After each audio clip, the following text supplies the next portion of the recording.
اطاعت کرتے ہیں.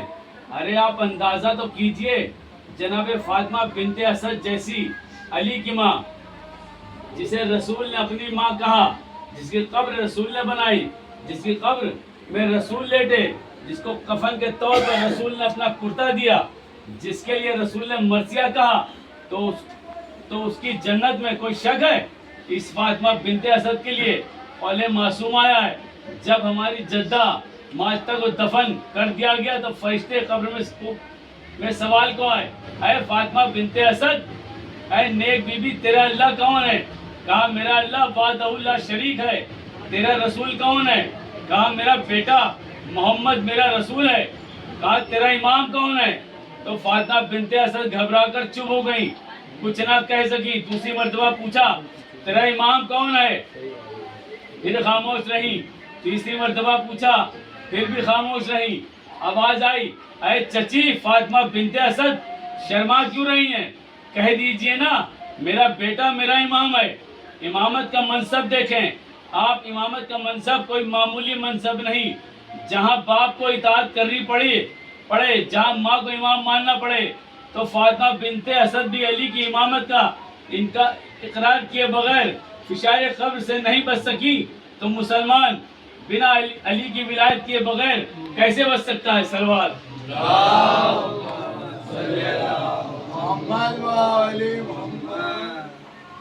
جنگ خیبر کی فتح میں مال غنیمت اتنا ہاتھ آیا تھا کہ ایک سپاہی کے حق میں ایک قنطار سونا آیا. قنطار کہتے ہیں اونٹ کی کھال کے برابر سونا، وزن میں نہیں. ایک اونٹ کی کھال میں جتنا سونا آ سکتا تھا اسے گٹھری بنانے کو یہ سارا سونا خیبر میں بیٹھ کر علی نے تقسیم کیا. فتح کی خیبر پہنچی تو فاطمہ زہرا کے گھر میں فتح کی خبر پہنچی. فاطمہ زہرا نے سجدہ شکر ادا کیا. سارا سونا مسلمان لشکریوں بانٹ کر علی بے نیازی کا ولی بن کر خالی خون آلود تلوار لیے دامن چھاڑتا ہوا اللہ کی رضا میں دولت دامن میں سمیٹے ہوئے بیت الشرف میں آیا. فاطمہ زہرا نے تو کچھ نہیں کہا مگر جناب فضن کا، یا علی آج سنا اتنا سونا تقسیم ہوا کہ ایک ایک سپاہی کو ایک قنطار سونا ملا. مولا آپ تو فاتح خیبر ہیں، آپ کا سونا تو کچروں پر لٹکا رہا ہوگا. کہا فضہ یہ کیوں پوچھ رہی ہو؟ کہا کوئی بات نہیں، آج 3 دن سے حسنین نے کچھ نہیں کھایا، آج 3 دن سے فاطمہ کے گھر میں چولہا نہیں جلا، آنکھوں پر فاقے آ رہے ہیں. حسنین اب علی کے جملے سنے. فضہ وہ جو سونا تھا وہ رسول کی عزت کا صدقہ تھا، امت کو دے آیا. عزیزو، جس فاطمہ بنت اسد کے گھرانے نے عرب کی بہو بیٹیوں کے سر ڈھانپے، انہیں پیٹ بھر کھجوریں عطا کی، کیا اس کی بیٹیاں اسی لیے رہ گئیں وہ عربوں کے درمیان بازاروں سے گزاری جائیں؟ صرف ایک چادر کا سوال کرتی ہوئی. آل محمد نے کبھی مسلمان نے کچھ نہیں مانگا، ہمیشہ مسلمانوں کو دیا ہے. صرف ایک مرتبہ ہر دور کے محمد نے مانگ کر دیکھا. میرا یہ جملہ سن لو، میں مصائب نہیں پڑھ رہا ہوں. مسلمان سمجھے آل محمد کے لیے مسلمان کتنا سخی تھا. رسول نے قلم مانگا، نہیں دیا. پتہ نہیں تم سن لو گے یہ جملے نہیں کہ مسلمان قوم یہ امت مسلمہ کتنی سخی ہے.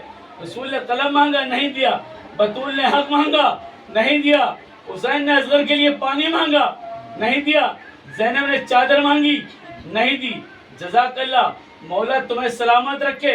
حسین نے پانی مانگا، نہیں دیا. رسول نے قلم مانگا، نہیں دیا. بطول نے حق مانگا، نہیں دیا.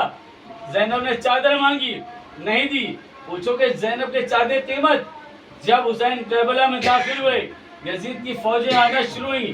فوجوں کی ٹاپوں اور گرد اڑاتی ہوئی عباس نے دیکھی لپک کر خیمہ حسینی سے دریا کنارے پہنچے اور للکار کے کہا، اے قافلہ سالاروں سے اونٹوں پر سوار ہو کر اے خیمہ حسینی کی طرف آنے والوں، خبردار، ہوشیار، اس لیے کہ یہاں عصمت طہارت کے خیمے نصب ہیں، یہ جناب جان بطول کے خیمے ہیں. یہاں عباس پہرے پر ہے. عباس نے بڑھ کر یزیدی فوج کو للکارا. آپ جملے سنیں گے. یزید کی طرف سے عمر 7 ملعون کا لشکر آگے بڑھتا چلا رہا تھا.